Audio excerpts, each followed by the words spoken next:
you know if you rode a horse across the whole map of Witcher 3, it would take 40 real minutes to complete the journey? You're listening to the Xbox Hub Podcast, the official podcast of TheXboxHub.com. For all the latest Xbox news, reviews, videos, and opinions, make sure you visit TheXboxHub.com. But for now, settle down, get comfy, and open your ears for some podcast. Welcome to the Xbox Hub Official Podcast, episode 211. My name's Gareth Bradley, and I'm going to be your host, and on my virtual opposite, because there's only two of us this week, is Mr. Darren Edwards. How you doing, Darren? Hi, I'm very well. Yeah, it's very intimate this evening. It's quite nice, actually. Just one-on-one. It's all right, isn't it? Quiet. We've got some nice... You've got a lighthouse at the back and the video. The Lego phase of lockdown. That's it. Ryan went a bit mad for Lego when we were locked in the house. I've got scary dolls and books. We're going to just talk about one thing this week, which is the Game Awards that Darren stayed up live and watched it last night in the UK from 12 to 3 o'clock in the morning, I think. As much as good. I watched it this morning because I'm lightweight. And we're just going to go through the announcements, some of the awards. But first of all, what do we think about the show? Because I think it stepped up a kind of gear. We've been quite critical in the past. Some of us preferred the lockdown versions when there was no audience. It was just that. And it's sort of been in between. But I think this year they kind of went onto almost a different level. What do you think? I agree. I mean, I've been quite critical of our friend Jeff, as others have on the podcast. And it was quite interesting because something that struck me straight away was I thought he was quite self-aware. So in some of the pre-show tweets, he was referencing things, and there was, people were making jokes about please wrap it up and all that business. And Statler and Waldorf, I think it was, from the Muppets, were quite savage, actually. Yeah, absolutely. Which was quite good. And he took it in good spirit. Yeah. I think there was maybe a bit of a realisation that you don't always get stuff right, and it's fine to lean into the critics and just kind of go, look, this is what I'm here to do. And I think it went a lot better when he launched that Game Changer Award as well, and had that chap who had been helping people who'd been affected by the industry, because it's one thing to talk about it, but I think it was the right decision to actually let somebody else talk about it who's got like expertise in terms of what they were doing. So overall, I think it definitely did feel elevated. And I know we'll talk about the announcements in a bit, but there was some brilliant stuff in there as well. Yeah, I mean, it's a good mixture of sort of live music, and then, like you said, the Game Changer Award. If you haven't seen it and you're not going to see it, but there was awarded to this gentleman he seemed to be kind of specialised in data analysis, didn't he? And he kind of he's a big video game fan and loved games. Was sort of had a YouTube channel, was doing stuff, and when the developers made people redundant, he set up this kind of database of all for pro bono, completely free for all people who are looking for work, so people can access it, see people, and loads of people being hired from it, really, and got jobs by an information place. So it's a kind of amazing thing, and he got this award, which it was a great. I really loved that at the moment, and he was obviously very emotional, and it's quite sweet. Right? Yeah, wasn't it? Really good. Really nice, yeah. Really heartfelt. And I think you're right. And also it was a very interesting thing. They had the cameras on the audience. It was very Oscar-y. Yeah. So they just had cameras on the kind of like celebs there, really. With celebs in the gaming world and natural celebrities as well, and voiceover actors, and that was interesting. It was another observation, because Richard made it for most of it. I made it till 4 o'clock till the end, much to my regret this morning. But there was a line of security in the pre-show when Sydney was talking through like the half an hour before the main show. You could see all the security kind of lined up, and there was somebody on stage to like usher them off, and you think, well, at least they've kind of learned from the past, and there's been so many incidents over the years. So that was good to see, I guess. Yeah. No, very good. I thought it was a really slick operation and lots of fun stuff. But should we talk through the announcements? Because there was a few interesting ones there. Yeah. I'm going to go through a list, and we'll probably go from sort of like top to the bottom of the announcements, and I've missed a few out, so Darren might go, what about this? Let's talk about the first one, the first big announcement which we had, which is Witcher 4. We had a kind of CGI trailer which showed a big kind of chunk. We don't know if it's part of the game itself or it's part of just a preamble to the story, which sees, what's her name? the character? I'm thinking of Yuffie, but it's not. That's Final Fantasy. Series? Something like that. No. It looks like she's the kind of protagonist this time. And she's been in the other games as well, on Witcher 3, of course, and in the TV series as well, and all the way through. And I think at the end of Witcher 3, she becomes a Witcher, I think. I'm going to be killed for this, for Witcher fans, but I think you play as her at some point. But anyway, see, she's the main protagonist, so we saw her in a kind of village, a kind of weird progression when someone is basically married to a demon, sacrificed to a creature to save the village. And it was very impressive as a piece of CGI, wasn't it? Yeah, it really was. I think we heard a little while ago that CD Projekt Red had kind of moved all resources into this next project as well, with like the big update for Cyberpunk landing and stuff. So yeah, I mean, I've not played the third much at all, so I'm probably not the expert on this, but I know it's widely critically acclaimed, and it's landed on. They even got it to Switch, the third one, which was a bit of a technical feat. So I think opening with it was a really good shout as well, because it was kind of set the tone really to say that yeah, this isn't all just hype. We do have some big stuff to reveal, which I thought started off on the right note. I mean, yeah, I think the next Witcher game is going to be great. I love The Witcher 3. I really enjoyed being in that world. And I love Cyberpunk. I'm a big Cyberpunk fan as well. I sort of read a bit of information, because obviously it's been kind of released in bits. And I think they're going to kind of, I think why Ceres? That might be her. I think what they're going to do is make it a much more, you play as you want to play, rather than, I think with Jorot, you were kind of fixed in a kind of way of playing, which is the whole point. I think they're making this, as she's new to the witching world, so will you be. So it has a bit more of that RPG, making decisions, choosing your own journey. But we haven't got a date on this, of course. Like you said, it's just got into, this could be 2028 till this could be. I think it's a while off. Yeah. I said to Richard, we might see the Saudi World Cup first before we see The Witcher 4, but we'll see. Yeah. There we go. Good start, though. Very good. Let's go. I'm just going to do another big one, which was the interesting on this one. It's a FromSoft game, which was like a new game they announced from FromSoft, who did Elden Ring, Dark Souls, everything else. But it's a new game, apparently. It's called Elden Ring Night Rain. It's coming out next year, and looking at kind of what people have been saying about it and stuff, and it looked like it was in the kind of Elden Ring visually in that world, but it had Dark Soul bosses in there, and it's a 3-player co-op, isn't it? Do you know anything else about this? Well, I was like, this looks like Elden Ring, but it can't be, because they said they were kind of finished with it. Yeah, I was really surprised actually, because I've not really played much Elden Ring. I know probably Paul's the man really from our team about all things Elden Ring, but yeah, I thought it being a co-op adventure was quite interesting. But I don't really know much about Elden Ring. I think it's very much, if you like it, you're going to be really happy with it. It might not necessarily convert the unconverted, but it was a great trailer, and it looked it looked brilliant. And the fact that it's coming next year was good, because Jeff did say at the beginning, some stuff is like what's next in the far-flung future, but there is going to be stuff for 2025 as well. Yeah. It does look good. I mean, Elden Ring fans and Dark Souls fans are going to have a field day with this, especially the kind of 3-player co-op experience. But yeah, 2025, that's quite exciting and quite painful, and it's going to be hard as hell. And this got me really excited, and it kind of forgot, which is the next one, which is a untitled project from the makers, the maker, and I don't know his name, who did Ico, Shadow of the Colossus, and Last Guardian. Do you know his name, Dan? His name. No. But it was blinking your... No, it wasn't blinking you miss at this one. It was very, very cinematic. It was almost like the avatar that they took off from the top, like in the head, and it kind of detached the spine as it lifted. It was really cinematic. It looked while amazing. This countdown was happening, this kind of shockwave. Yes. It's amazing. That's right. Yeah. I mean, sorry, Danny.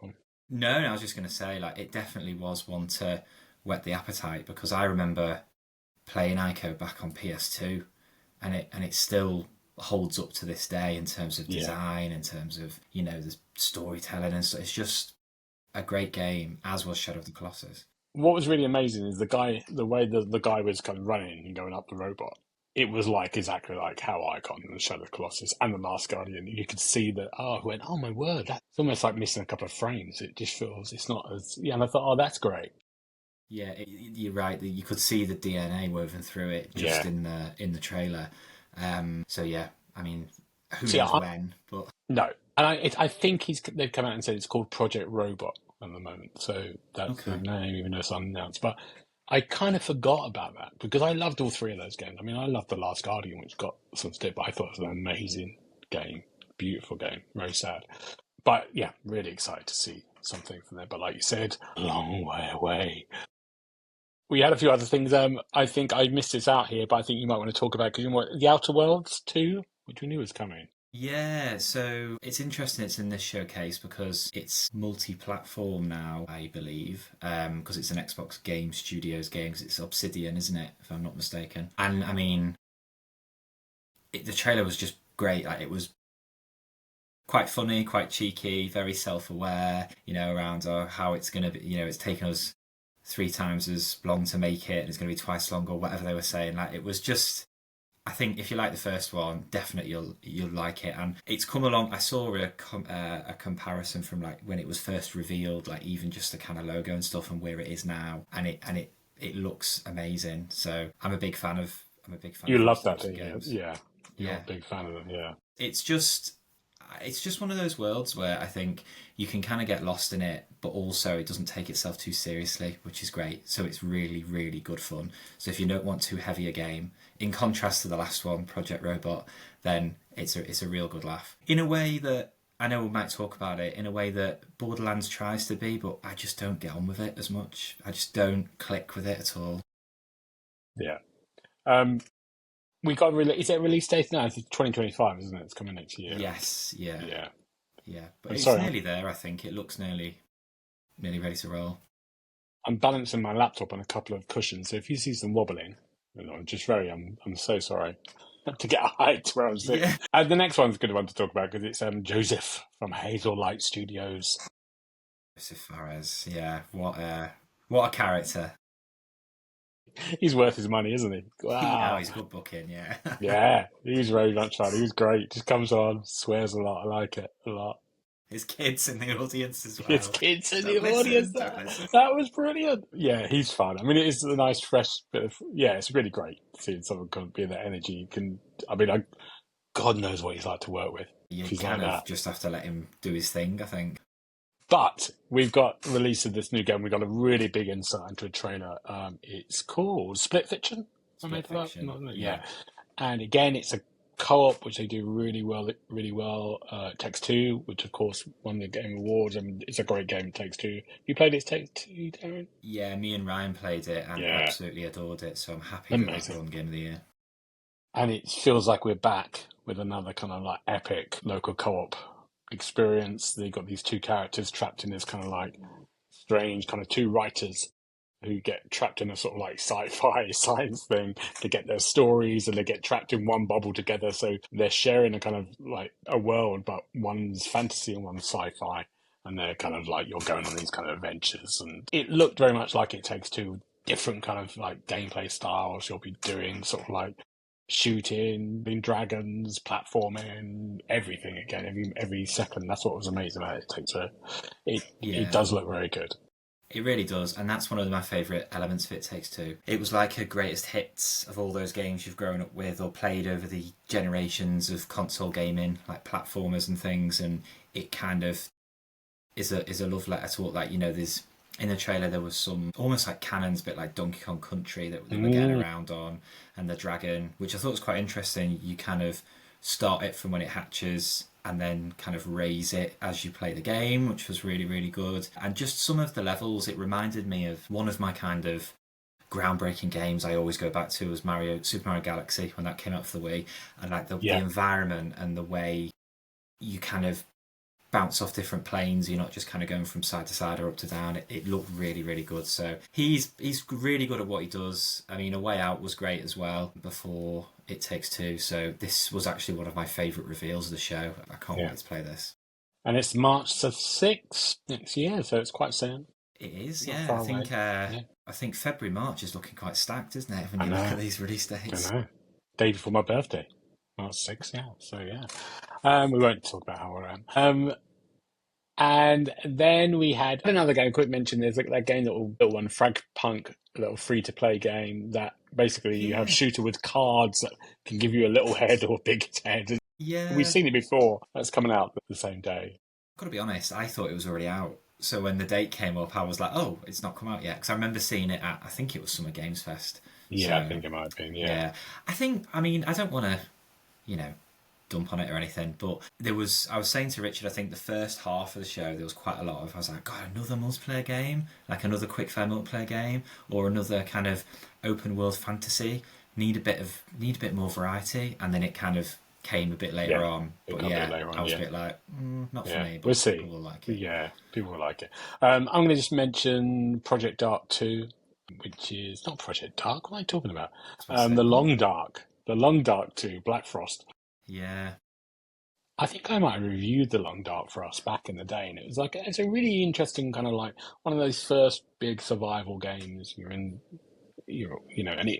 it's one of those games that went on and on. It had a kind of DLC, and people were just playing for ages and added bits, and it was very popular. I like the look of this trailer. It looks like it's going to be a big multiplayer experience in this kind of like apocalyptic version of Alaska. It looks kind of interesting. I like the visuals of it. It could be intriguing. It's going into, I think, early access first of all, probably to test the multiplayer bit. But yeah, we should see. That's coming out, I think, early next year. Then there's chat about Borderlands 4. Because we're both not fans, are we? So it's like, it's a hard one. Why are we not fans? Oh, I don't know. I feel like this might be a bit unfair. I feel like it tries too hard.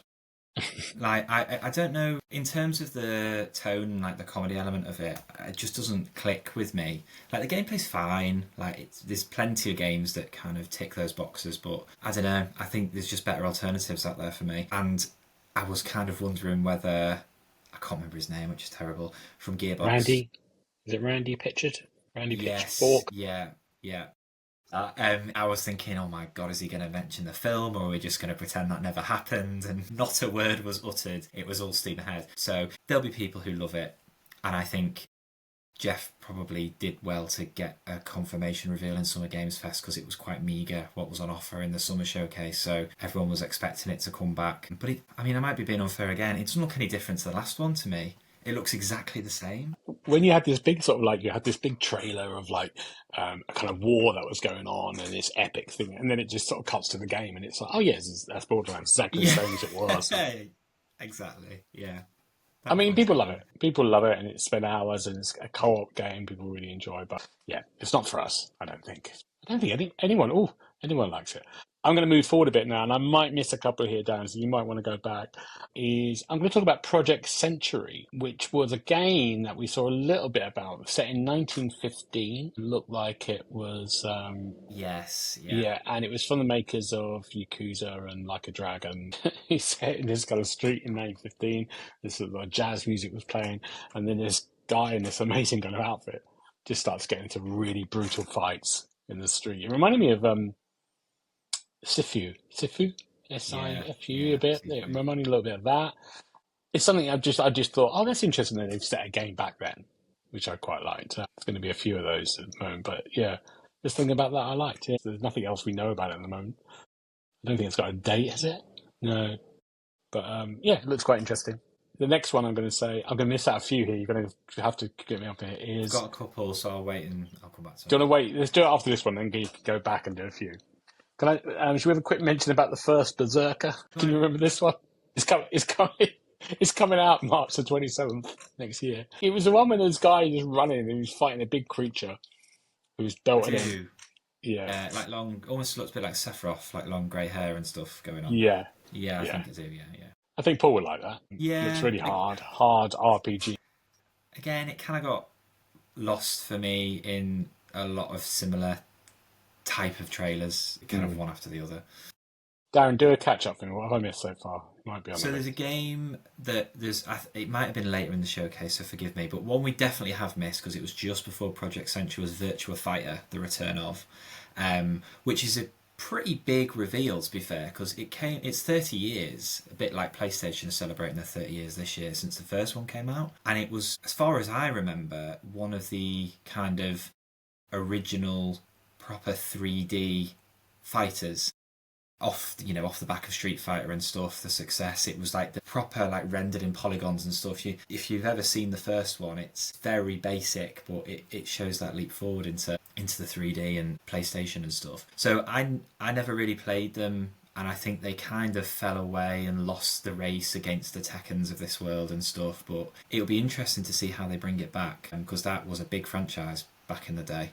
So yeah, I just always remember seeing it in the arcades back in the day. It'd just been this amazing kind of like one of the first ones to use all around, all the 360 degrees.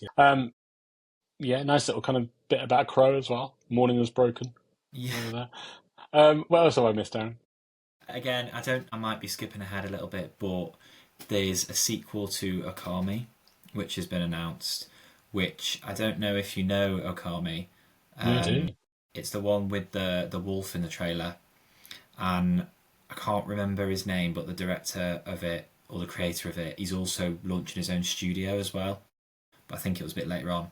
I remember playing Okami, so it released for the Wii, I believe. It was in the time where the Wii had some amazing kind of games that just dropped on and kind of got lost in all the noise. Some brilliant, brilliant games, and that was one of them. Inspired by Legend of Zelda.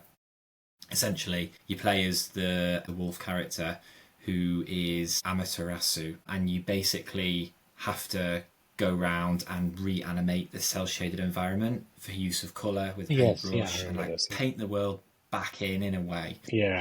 And it was such a beautiful game, and the art style really pushed kind of what the Wii could do, because as always the Nintendo console was not the most powerful in the generation.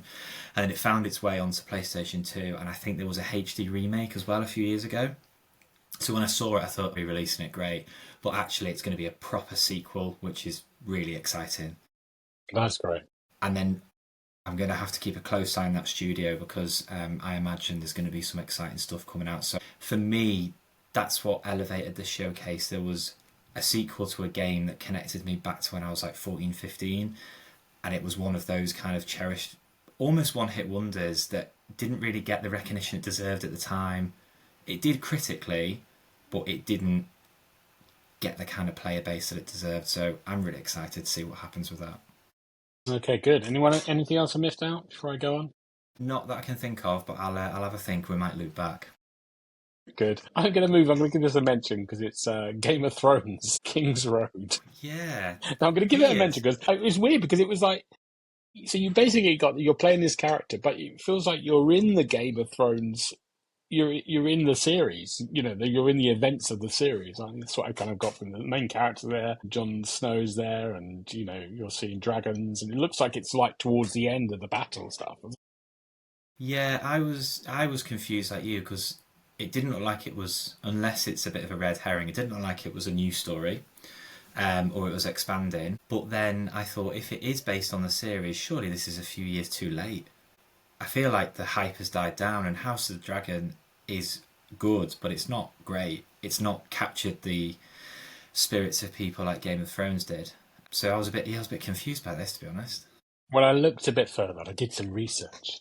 Oh my God, shaking, earthquake. And it's a mobile game. Okay. Which explains some things. A little bit about how it looks. Some of the didn't look. Yeah, so... Still, it feels late. Like, yeah. I feel like 5 years too late, maybe, but... Yeah, I'm with you on that. Like it. Mafia, the Old Country. This is one of the leaks. There wasn't many leaks this time, and this was a leak that I saw a couple of days ago. So you kind of knew this was coming. But we knew about this, but actually we got a little bit more of a kind of like... Well, I think it was more of a rendered trailer, wasn't it? It was still a CGI rendered trailer, maybe with some gameplay. I don't think there was much gameplay, a little bit of gameplay in there. I thought it's coming out in summer, isn't it? 2025. Yeah. And I thought it was only revealed at Summer Games Fest. Again, another quick 5-second CGI trailer to kind of make it worthwhile doing Summer Games Fest this year. And I thought, oh, this is ages off. We've seen hardly anything. This is going to be 2026 probably. And 6 months out, 7 months out, and we've seen very little still. I thought there'd be more to show for it, because it's a great idea. Like, I haven't played an awful lot of the Mafia games, but from what I've seen and heard and from what Ryan's played, putting it back in that time period makes perfect sense. But I want to see more. Well, the interesting thing is, because it's Take-Two, and Take-Two have also got GTA in their repertoire, publishing repertoire. They said this year that they're not going to put 2 games in the same period. So is this the big thing at the moment? We didn't get a GTA trailer. We're never going. They're going to do their own thing. But it's like is GTA still going to be for the autumn, for the fall next year? And is this so it doesn't hit into the same area? That's what some people are saying. I think there's a really weird thing at the moment because everyone is waiting for GTA. All the publishers are waiting for GTA 6 release date so they can get away from it. Yeah, I did dare to think, God, imagine if he scored that little coup of an announcement. That would be a way to end it, wouldn't it? They just do their own thing. They don't care. They just put it on Christmas Day. Yeah, they probably do that. Probably.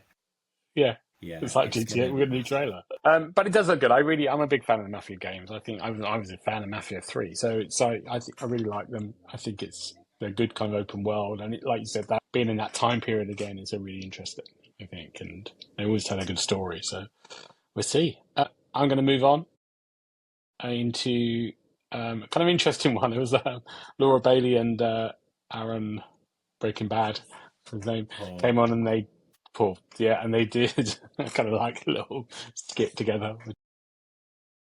It went on a bit, didn't it? Let's be honest. It went on a bit, went on too far. So who's done this? Who's written this for them? But they got a new game, and they're in a new game together, but also millions of kind of interesting people. Jeffrey Wright's in there, and it's called Dispatches. And I think the idea behind it is these superheroes who are down on their luck or need money, like the main character, the Aaron Paul character, they go and work for this sort of like, it's like a call center in an office to kind of like when crimes are going on. It just looks quite interesting. Quite a nice, fun premise.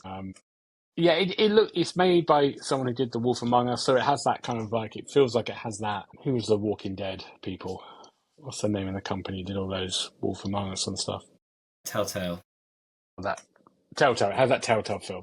Just from a couple of bits of the gameplay when you're making choices, you're sort of going through a story, could be that feel to it, which isn't a bad thing at all. I enjoy those games, so yeah. But this looks fun. This is quite fun. Yeah. I enjoyed it. I enjoyed it more than some of the others, so I'm kind of looking forward to seeing what that turns out like. Yeah, and I think it's coming next year, maybe? I'm not sure about that. I'm not saying that. No, I don't know if I was starting to fall asleep. I'm not sure if we had a date. No. We've got 2 more. I've got 2 more on my list, Darren, so think away what else I've missed out here. And the first one is A Crimson Desert, which is a game that every time I look at it, a trailer of it, it's either looks amazing or doesn't. And then it looks amazing and it doesn't. And this one fell in a bit like, because the vistas and stuff like that I've seen in this game are amazing, but I don't know, it didn't wow me in this. It was a weird trailer, this one. I didn't quite know there was better trailers for this game. It looks like one of those games that does everything. It's a, big RPG, it's sort of puzzles and, epic journeys, but I don't know, this one confused me a bit more. I thought, what is this? Did it you, or was that fair to say? Or I mean, it looks. I'm sure it'd be good. It's coming out late 2025. Yeah, I don't really know what to think of it. I kind of watched it and went, "Oh, I've heard of Crimson Desert," and that was my only thought, really. Yeah, to be honest, it didn't really excite me, if I'm being honest. I think go back and look at some other trailers because some other trailers were a little bit better. It did remind me a little bit of Dragon Age at the moment because I'm playing a lot of Dragon Age still. Origins. Oh, no, Origins, Valgard. Yeah. And, it reminded me a little bit of that. And I thought, have they aimed for this? I don't know. It was weird. It was a very weird trailer. But, yeah, I mean, it's coming late 2025, so a big kind of RPG at that time, which is always good. And then the last of my list, of course, is the big sort of end reveal, which came as a shock, I think, for everyone. I don't think anyone was expecting this, which is Intergalactic, which is the new Naughty Dog game for PlayStation. We saw a sort of trailer, a gameplay trailer. They said, no, what did they say? Everything being used in game engine. So we saw a sort of trailer setting up this kind of like, this woman in space, and she's kind of like waiting there. She has a conversation about something on the moon they're going to go and get. It was a lot more exciting than I'm trying to make up. This is the last thing. And we were sort of seeing little hints of like they've been in heists. There's a kind of like pictures on a board of like a gang and other bits. And then she basically puts on a Pet Shop song, Pet Shop Boys song, which is great, Yeah. and then goes driving off into space. It's Naughty Dog. And we did see a little bit of kind of like a battle thing on the planet. She had a sort of big kind of like lightsabery sword that glowed and a big That's right, robot. kind of Yeah, cut and away then at the end. cut away didn't at the it? end. As So it was getting into it. Yeah. I mean, apparently they've been working on it since 2020, so they've done a good job to stop it leaking. I think there were some rumours that Naughty Dog's new project was going to be announced, but nobody knew what it was, so they've done a really good job. I think she might be a bounty hunter, because there was money on the head of a target that she was kind of discussing. Looked like some kind of boss or whatever she was chatting to. But yeah, as you say, the pedigree behind Naughty Dog is pretty impressive.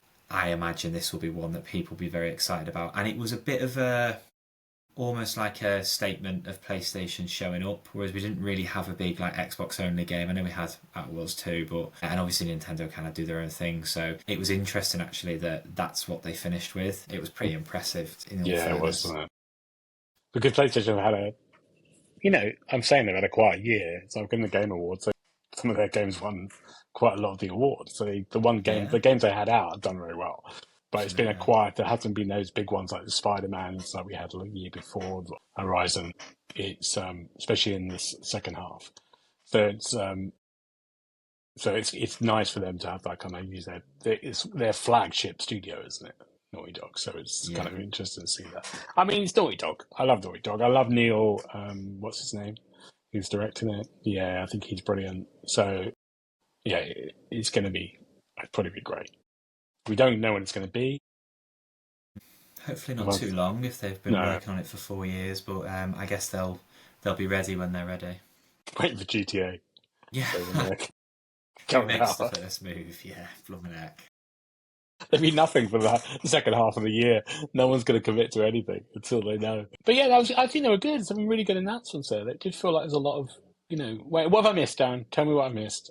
So, do you remember in Summer Games Fest when they revealed Secret Level, and me and Dobbo kind of said that was our favourite reveal and it wasn't even a game? So it's been dropping in like segments, and there was I won't spoil it, and I've not actually watched it, but there was a very odd Pac-Man episode, and it kind of all made sense because the Secret Labyrinth was announced here, which is Shadow Labyrinth, which is basically a very dark take on an adventure that Pac-Man goes on, exploring this very kind of murky labyrinth and running around mazes and staying alive by eating, but it's more of like a Metroidvania style game. And I just think for curiosity alone, it really kind of made me thought, that's very interesting. Never ever thought of having Pac-Man in a situation like that.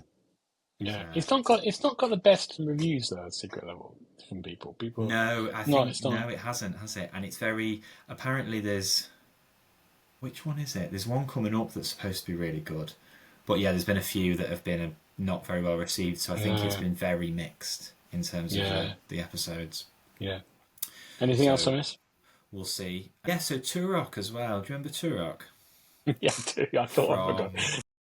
64 days. So Turok is back, which in Turok Origins, and anything with dinosaurs in is a hit with me. However, it's got rid of the first person, and it's a co-op dinosaur hunting game this time. So it's been it's like a reimagining of the series. It's like evolved, although it's called Origins, which is quite interesting. So it's switched to third person, and then again it looks like you can play with others as part of the main campaign as well and bring people along. So that's where the co-op element comes in. And then you kind of wear this suit that kind of morphs as you play. So just because it's got Turok on, I'm very interested, but I don't know any more than that, so time will tell. Yeah. There was another old game that came back, and I can't remember the name of it. Oh yeah, so Omonisha, I think. Yeah. So that's quite a big. I've never really played it, but that's quite a big return to the stage because it's been a while. I can't remember exactly how long it's been since it was released, but PlayStation 2, definitely. I remember it being on the GameCube, but I might be mistaken, as well as PlayStation 2. Yeah. Who's the guy the actor who played Leon, French actor? I think he was in one. Was he?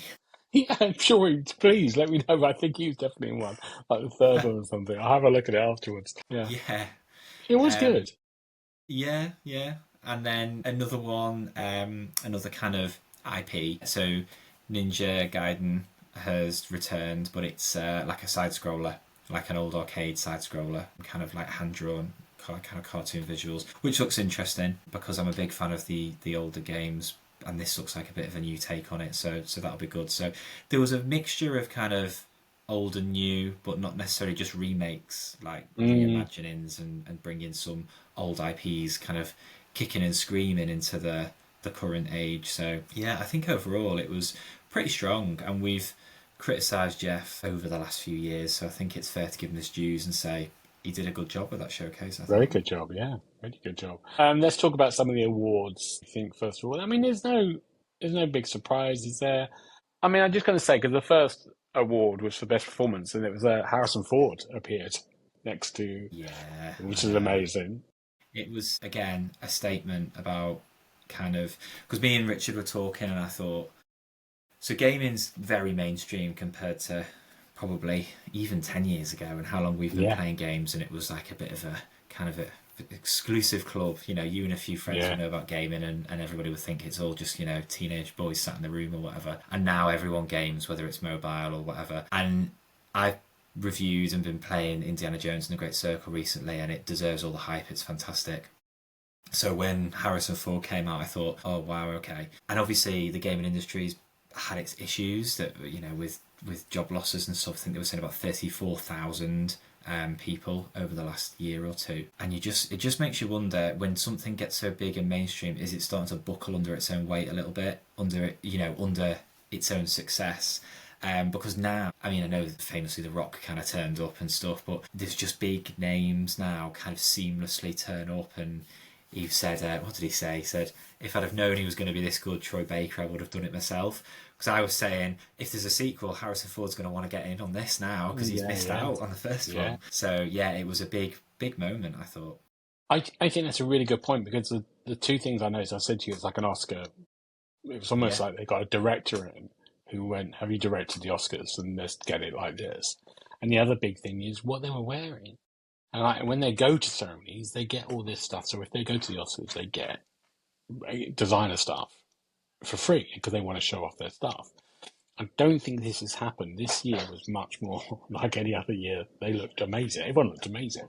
And that's because they knew so many people are watching it, so many things. They're going to get the designers want their stuff. So they would have had lots of amazing kind of that. So it adds to that kind of like into the movie world. The worry I think you have exactly that problem. The problem we have with movies at the moment is a movie like, I was reading something about the last Star Wars one, The Rise of the Skywalker. They were disappointed because it only made 1.1 billion and it only kind of washed its face. And that's the kind of problem. It's like, is everyone, the movie people will look at it and go, if you want to get into something, you look at GTA 6, it's going to make £10 billion or something. It will probably be there and it's cost £1 billion. They'll be going, well, this is what we want to get into. And that's the worry with these things. What happens to the kind of like ones in the middle? I think the indies will still do their thing. And I think we have this in the film industry at the moment. Is we have the huge mega things that are gambling to get the Deadpool money or the Barbie money, but then they could easily just lose millions of pounds, or millions and millions. And then it's all the films in the middle that used to be made for 30 or 40 million. They kind of go on to streaming now. They won't make anything at the cinema. so right. It's very polarized, isn't it? It's Yeah, like hit or miss, big time. And I think look at Alan Wake too. Like they're saying they've just about recouped the money or whatever, and that is insanely successful and critically acclaimed. And because of the technology and the amount of people that have gone into making the game, it's so expensive. And Indiana Jones as well, I think God knows how much it must have cost to make that game, and it's on Game Pass. Like they can't be making megabucks off it. But it's for a purpose. It's to drive traffic to use Game Pass, and make sure people are kind of see the value of having an Xbox, whether it's on the cloud or a console. But yeah, I think it comes with its own success, comes with its own consequences. It's just fascinating me, because he was talking about 10 years, and he was talking about somebody in the audience, I think, said 100 million people around the world are watching this showcase. And I think, bloody hell, I remember like days of E3, a few thousand on the stream would be like, this is huge, you know, and now it's proper mainstream. Proper mainstream, you're right. And it's a shame about Indiana Jones as well, because it didn't get into this game, and it should have been up there. And it probably won't go into next year, because it will probably be too late. It's a shame. Hopefully it might get thing, but it's I feel like because it deserves it. It really deserves to be definitely nominated. And one of the reasons why I find it so special is because it's a proper single player game. It's built up for the single player. It's not trying to tack in any multiplayer, or it just is. It reminded me of the heyday of single player games, when in like the late noughties or the early 2010s, where you had these massive, huge, epic stories, and it was just you and the story. And I don't mind it being first person. I think it brings you close to the action. I think it's brilliant. But there's so few of those games now. And I know PlayStation are trying to blaze that trail as well. Excuse me, but yeah, that's why I thought this is one to be cherished, because they don't come around that often anymore. No, exactly. Yeah, just before we're not going to go through, but I think we saw Hellblade 2 got a couple of awards. They got best performance again for, I'm a big Hellblade 2 fan, even though some people hated it. I gave it 5 stars, but it's brilliant. I think it's brilliant. But it also won best audio as well, which is deserved, because the audio is amazing, and she's amazing in it, so she did deserve that, and she's very sweet. Barito, is it? How do you say it? Barato? I've not played it. Baratro. I've not played it. It's won a lot. Terrible, isn't it? No, it's really bad. Which I've got to do it. Maybe put it on our phone over the Christmas. Yeah, that won a lot, didn't it? And won awards, really thing. Another one, Helldivers 2, won about 2 or 3, didn't it? Player.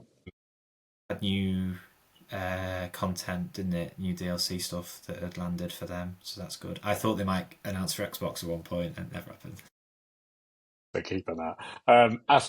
I think they might have gone to Xbox at one point, but they're probably going, no, let's keep hold of this now. Yeah. Astrobot did very well.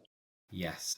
And it's deserved. Astrobot is kind of, creatively an old school kind of game. It does it really well, but with modern tech, Yeah. That's it. And Ryan's played it to death, and he's been telling me how amazing it is, and how it has all these really nice, authentic cameos, and it's celebrating 30 years. And they said that in the acceptance speech, like, you lent us the IPs and didn't ask for anything in return, because it was to celebrate gaming. And he even tributed Nintendo, and then the internet immediately found the screenshot of Phil. To be fair, it's harsh, because when he walked up, they weren't clapping, but then it cut back and they were clapping. So I don't think there's any animosity there, but you know what it's like. And again, I think why it's so special, it's nice to see like a platformer win, that game of the year. It's like when It Takes Two won. I really didn't think it would win, but it did, and it was really nice to see. So I thought, as you say, a worthy winner, definitely. Really well, and they're giving free content out as well still at the moment, so it's amazing. It's an amazing kind of And then the other kind of winner of the major is Metaphor. Did really well. Won about 3 or 4. I'm glad. I've not played. Have you played it? No, I've not. I think I need to make some proper time for it. But I remember seeing the critic reviews roll in and thinking, wow, this is wow. For a game like that, doesn't normally review so well across the board. Yeah. No, it does. I think they're the main winners, really, in their different places. I can't think of any other ones. There's Boulders 3, I think, got another one, Continuous Report or something. But it was interesting. And then the last thing, we haven't really chatted about Snoop Dogg. Forgot about Snoop Dogg. It was because he's been in some Xbox marketing recently, hasn't he? Yeah. He's been doing a giveaway or the whole. And he's a massive gamer. Campaign. Yeah. So I see. I think. Very funny. I quite like Snoop. To be fair, yeah, I do. It's very funny.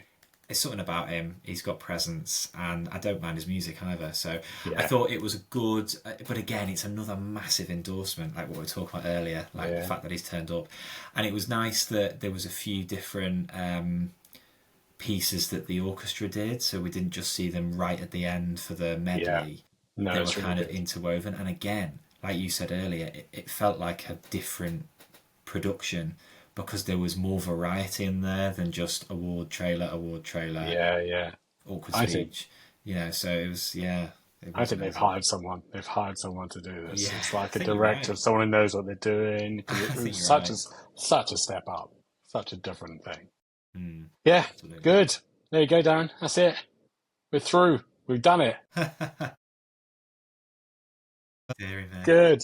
What are you looking forward to? Anything next week? It's Christmas time. It is. So I'll be working in the week, but we're going to do the rounds on Sunday and visit some family and stuff and drop off some presents, so that will be nice. We've put the tree up, but the cat keeps climbing it, so all the baubles are off until nearer Christmas, and we might get a day before he destroys it again. So yeah, just kind of gearing up really. You know, it's 2 weeks away. It's crazy, isn't I it? know. What are you playing? What's your Christmas game? You got one? You're planning to That's do? a good question, actually. So I've played a lot of Indiana Jones and I've kind of taken a break. So I'm currently playing the Thing Remastered, which is really good, talking about revisiting games of yesteryear. Excuse me, but I'm not sure really. I need to find like a Christmas game to dip back into. That's a good point. Yeah, I was thinking about what my Christmas game is. Maybe Silent Hill 2, because I haven't got that yet. Well, that's a good Might show. have to do that. That was up for a few awards, but I don't know if it won anything. No, it didn't win anything. Which is a shame, really. Yeah. But, yeah. Good Christmas game, Silent Hill 2. I'll say, very, very festive of you. I am reviewing a Moomins game, so that does make up for it. Right, okay. Yeah, well, you so want to it's balance good. it out a bit. Yeah, exactly. Darren, thank you so much. We will see you hopefully soon before we're going to do a little look at the year next year special at some point soon. We should do that. But thank you, Darren, and thank you all for listening, and we'll see you next time. Bye-bye. You've been listening to the official podcast of TheXboxHub.com. You'll be able to find all the notes of this show at www.thexboxhub.com/podcast. You can also check out our social feeds on Instagram and Twitter at The Xbox Hub, and search for The Xbox Hub on Facebook.